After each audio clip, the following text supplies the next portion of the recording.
त्यामध्ये कसं शिकवलं मॅडमने की ओहळ उगम कुठं होतं नदीचा? डोंगरावर.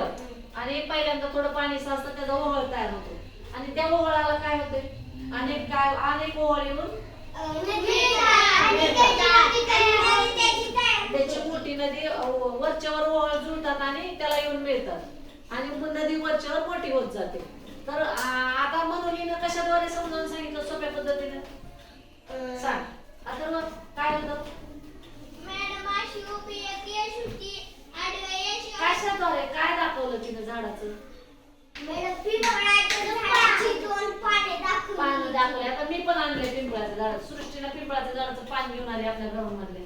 आलं का लक्षात? आता बघा इकडं लक्ष द्या. ही डोंगर आणि डोंगरावरून इथे थोडं पाणी पडलं म्हणून ओहळ थोडासा तयार झाला. ओहळ आला का?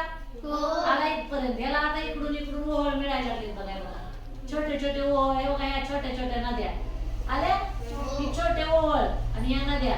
हे बघा हे छोटे ओहळ आणि या नद्या बघा मिळत गेल्या. नदी पुढे पुढे वाढत गेली, मोठी होत बघा वाढत गेली.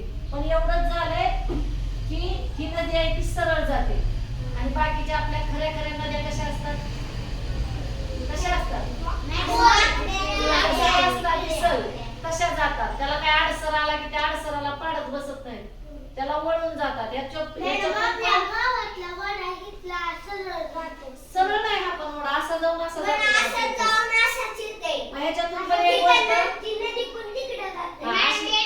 ह्याच्यातून पण एक गोष्ट शिकता आली की नदी रस्त्यात येणाऱ्या संकटाला भिडत बसत नाही, लढत बसत नाही. येणाऱ्या संकटाला बाजूला सारून वळण घेऊन पुढे जाते, म्हणजे प्रगती करते.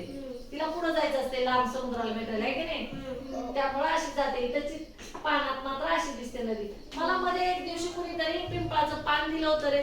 काही दिलं होतं. त्यातच खूप छान नद्या दिसतात. मी ते दाखवते तुम्हाला. पुन्हा कुठे ठेवलं होतं? घरी आहे का ते? बरं उद्या घेऊन ये. उद्या घेऊन येते. झिजलेलं पान आहे म्हणजे त्याच्यातून तर पूर्ण असे नद्या आणि ओहळचं चित्र तुम्हाला असं दिसणार.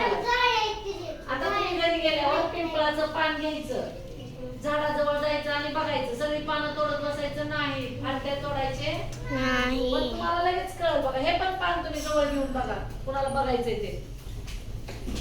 हे बघा दिसतंय का? बघा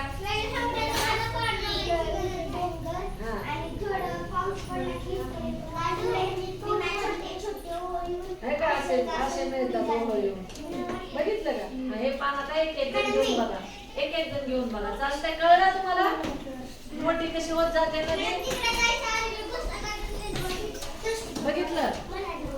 आरोहीला कळलं का? आरोही तुला कळलं?